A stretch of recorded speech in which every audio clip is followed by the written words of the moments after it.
Hello students, this is Shachi. Welcome to my channel Crack Chemistry. Today's lesson Matter in Our Surroundings part 3 is for class 9. In part 1 and part 2 of this chapter we have learnt about particulate nature of matter and characteristics of particles of matter.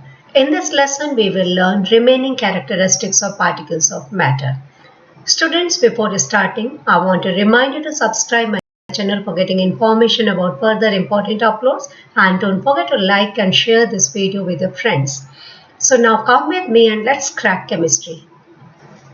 In part 1 and part 2 of this chapter, we have learnt about characteristics of particles of matter. In part 1 and part 2 of this chapter, we have learned characteristics of particles of matter. First characteristic, we learned that particles of matter have a space between them and the particles of matter are continuously moving. Now, in this lesson, we will learn about the third characteristic of particles of matter. So, what is the third characteristic? Third characteristics of particles of matter is that particles of matter attract each other.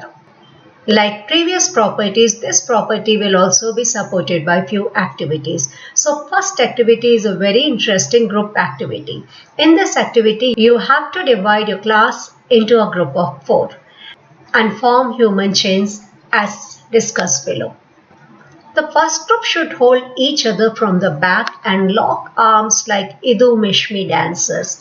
So Iddu Mishmi is a famous dance from Arunachal Pradesh. The second group should hold hands to form a human chain.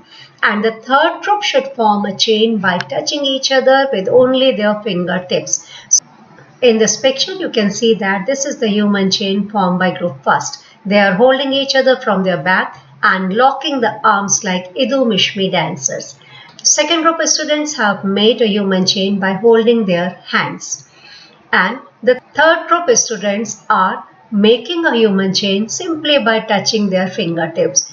Now you must be thinking what fourth group of students will do. The fourth group of students will run around and they will try to break the human chain in as many groups as possible. So what do you think? Which group will be easiest to break? So definitely your answer will be third group will be easiest to break.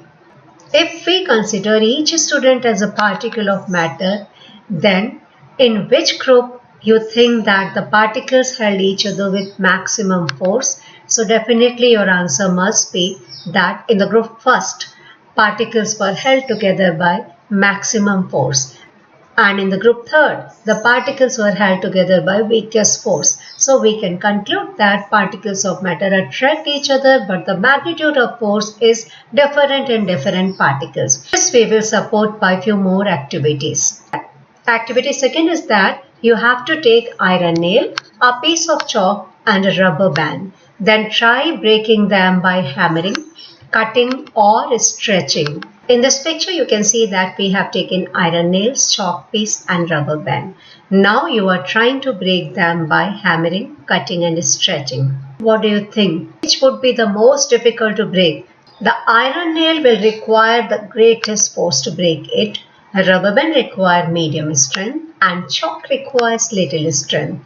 So, we can conclude that matter that required greater strength is held together with greater force, while others are held together by weaker force. This activity proves that particles of matter attract each other. Now consider activity third.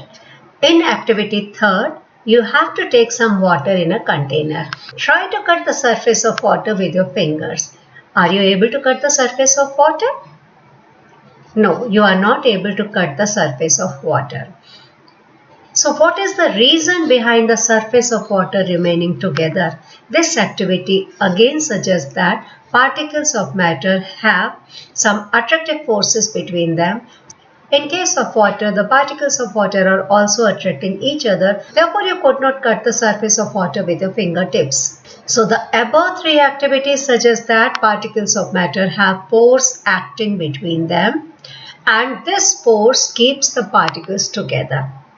But the strength of this force of attraction varies from one kind of matter to another. This picture shows the arrangement of particles in different states of matter. The first picture shows the arrangement of particles in solid state. You can see that the particles in solid state are very closely packed. Second picture shows the arrangement of particles in liquid state. Here you can see that the particles are not as closely packed as in the case of solid. But they don't have the complete freedom of movement also. They are holding each other, but the attractive forces are weaker in comparison to the solid state. Now the third state shows the arrangement of particles in gaseous state.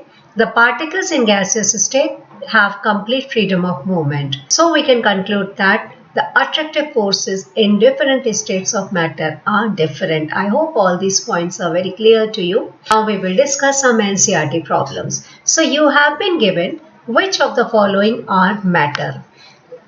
Options are chair, air, love, smell, hate, almonds, thought, cold, lemon water and smell of perfume. So I have sorted out here the substances which are not considered as matter. They are love, smell, hate, thought and cold.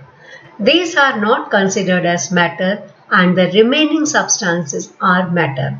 One more point I would like to mention here. The sense of smell is not considered a form of matter, but the smell or odor of a substance is classified as matter.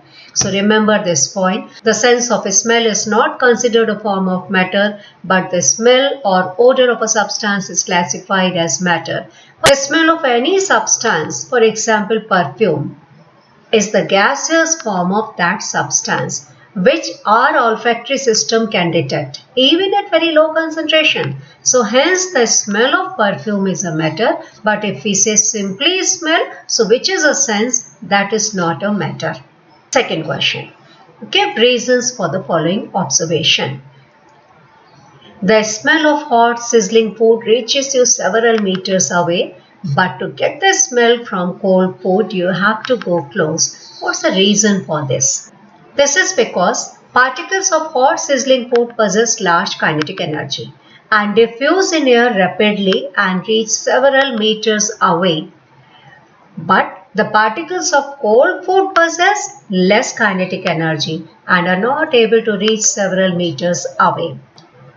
You already know that particles of matter possess kinetic energy and keep on moving constantly. What will happen at lower temperature? Particles at lower temperature have low kinetic energy and thus move slowly. So particles in cold food have low kinetic energy due to low temperature. At higher temperature, particles have high kinetic energy and move faster. Hence, particles of hot vapors from hot food move faster. I hope this answer is clear to you. Next question. A diver is able to cut through water in a swimming pool. Which property of matter does this observation show? A diver is able to cut through water in a swimming pool. This observation indicates that particles of matter have space between them. Because of the presence of a space between particles of matter, a diver is able to cut through water. Second property of matter which is observed in this phenomena is the intermolecular forces of attraction between liquid particles are not very strong. Hence, the force applied by the diver is enough to overcome these forces of attraction. One more point I would like to mention here, that a diver will be able to pass through water only if there is availability of a space between the particles. And the forces of attraction between liquid particles are not very strong. As in the case of water, space are present between the particles and the forces of attraction between liquid particles are not very strong. That's why a diver is able to cut through water. But the diver will not be able to cut through solid ice because of fewer space between the solid particles and strong forces of attraction. So a diver is not able to cut through solid ice, but a diver can cut through the liquid water. Next question. What are the characteristics of particles of matter? Students, we have covered all the characteristics of particles of matter in these 3 videos. The first characteristic is that all matter is composed of very small particles which can exist independently. Then the second characteristic is that particles of matter have a space between them. Third characteristic, particles of matter are continuously moving. Fourth characteristic is that particles of matter attract each other. Students, I hope each and every point is very clear to you.